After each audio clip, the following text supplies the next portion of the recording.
രാവിലെ തന്നെ എഴുന്നേറ്റ് പണിയെടുക്കണമെങ്കിൽ ഒരു ഉഷാറായിട്ട് പണിയെടുക്കണമെങ്കിൽ ഗ്ലാസ് ചായ കുടിച്ചാലാണ് എല്ലാം സ്പീഡിലാവുള്ളൂ. പിന്നെ നേരെ സടപടേന്ന് അടുക്കളയിലേക്ക് കയറി. അടുക്കളയിൽ കയറി കഴിഞ്ഞപ്പോൾ ഇന്നലത്തെ പുട്ടുണ്ടായിരുന്നു, ഗ്രീൻ പീസ് കറി ഉണ്ടായിരുന്നു, അതങ്ങ് ചൂടാക്കാൻ വെച്ചു. പിന്നെ ഒരു പപ്പടവും കൂടി ഉണ്ടെങ്കിലാണ് മൊത്തത്തിലൊരു സെറ്റാവുള്ളൂ. അങ്ങനെ പുട്ടും പപ്പടവും ഗ്രീൻ പീസ് കറിയും കൂടി ഗ്രീൻ പീസ് കറിയും കൂടി എല്ലാം കൂടി സെറ്റാക്കി വെച്ചിട്ടുണ്ടായിരുന്നു. പിന്നെ എനിക്ക് ഈ പുട്ടും ഇതിനോടും താല്പര്യമില്ലാത്തതുകൊണ്ട് ഞാൻ പിന്നെ ചോറുണ്ടാകുമെന്ന് വിചാരിച്ച് അങ്ങനെ നേരെ ആ പണിയെല്ലാം സെറ്റാക്കി വെച്ചു. പിന്നെ എനിക്ക് കുറച്ച് അലക്കാനൊക്കെ ഉണ്ടായിരുന്നു. അപ്പോൾ നേരെ അലക്കാൻ പോകാനുണ്ടായിരുന്നു, കുളിക്കാനുണ്ടായിരുന്നു, അങ്ങനെ ഓരോ പണികൾ ഇങ്ങനെ ഉണ്ടായിരുന്നു.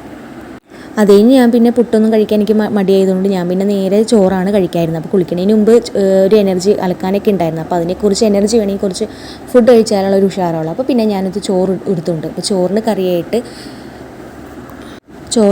മുട്ടത്തോരനും ഉള്ളി വറുത്തതും അച്ചാറും ഇതെല്ലാം കൂടി കൂട്ടി അങ്ങോട്ട് ഒരു പിടിച്ച് നല്ല ചൂടോടുകൂടി ആ ചോറ് കഴിക്കുമ്പോൾ നല്ല ടേസ്റ്റായിരുന്നു. അപ്പോൾ പിന്നെ അത് ചൂടാറിക്കഴിഞ്ഞാൽ ആ രുചി അങ്ങോട്ട് പോകും. പിന്നെ നേരെ കുളിക്കാനാണ് പോയത്. അലക്കാനും കുളിയെല്ലാം കഴിഞ്ഞ് നേരെ അടുക്കളയിലേക്ക് വന്ന് ഒരു ഗ്ലാസ് അപ്പോൾ തന്നെ വൈകുന്നേരം 3 മണിയായി. അപ്പോൾ പിന്നെ കുറച്ച് കപ്പലണ്ടി ഉണ്ടായിരുന്നു, അത് വറുക്കാമെന്ന് വെച്ചു. അപ്പോൾ പിന്നെ നേരെ കപ്പലണ്ടിയൊക്കെ വറുത്ത്. പക്ഷേ എപ്പോഴും ചായ കുടിച്ചാൽ മാത്രം പോരല്ലേ, ഇടയ്ക്കിടയ്ക്ക് കുറച്ച് നല്ല പ്രോട്ടീൻസും കൂടി വേണമല്ലോ. അപ്പോൾ പിന്നെ കുറച്ച് ബീട്രൂട്ട് ജ്യൂസ് ഉണ്ടായിരുന്നു, അപ്പോൾ അതും കൂടി കുടിച്ചപ്പോൾ കാര്യം അങ്ങോട്ട് ഓക്കെ ആയി, നല്ലൊരു എനർജിക്കായി. അത്രയേ ഉള്ളൂ ഇന്നത്തെ വീഡിയോ.